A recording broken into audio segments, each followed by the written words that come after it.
তো হ্যালো নবম শ্রেণীর ছাত্রছাত্রীরা, যারা তোমরা নবম শ্রেণীতে 2026 সালে উঠে গেলে তাদের জন্য আজকে বাংলার সাজেশন নিয়ে চলে এসেছি। তো 2026 সালে তোমাদের প্রথম সাবমিটে নবম শ্রেণীতে কোন কোন চ্যাপ্টার থাকবে, কত নম্বরের প্রশ্ন হবে, কীরকম প্রশ্ন হবে, নবম শ্রেণীতে পাস ফেল রয়েছে, কতটি পাস কতটি ফেল, তো সেই সব বিষয় নিয়ে আজকে আমাদের মূল আলোচনা হবে। তো আমাদের ভিডিওটিকে তোমরা পুরোপুরি দেখতে থাকো এবং আমাদের চ্যানেলটিকে এখনও পর্যন্ত সাবস্ক্রাইব না করলে সাবস্ক্রাইব করে নাও।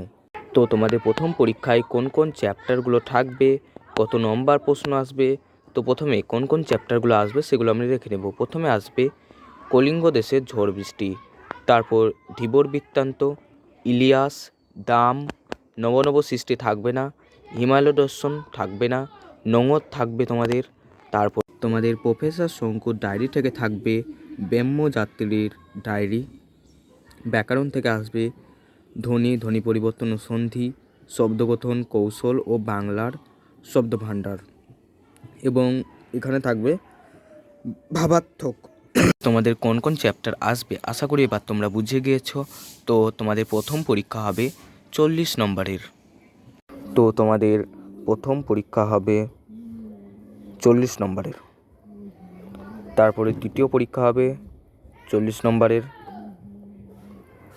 তোমাদের তৃতীয় পরীক্ষা হবে 90 নম্বরের, টোটাল 170। আর তোমাদের স্কুলে যে প্রজেক্ট থাকে সেই প্রজেক্টে থাকবে 30, টোটালে 200। এই 200 মার্কের মধ্যে তোমাদেরকে নিয়ে আসতে হবে টোটালে 50 নম্বর। তোমরা যদি 50 নম্বর আনতে পারো তাহলে তোমরা হয়ে যাবে পাস।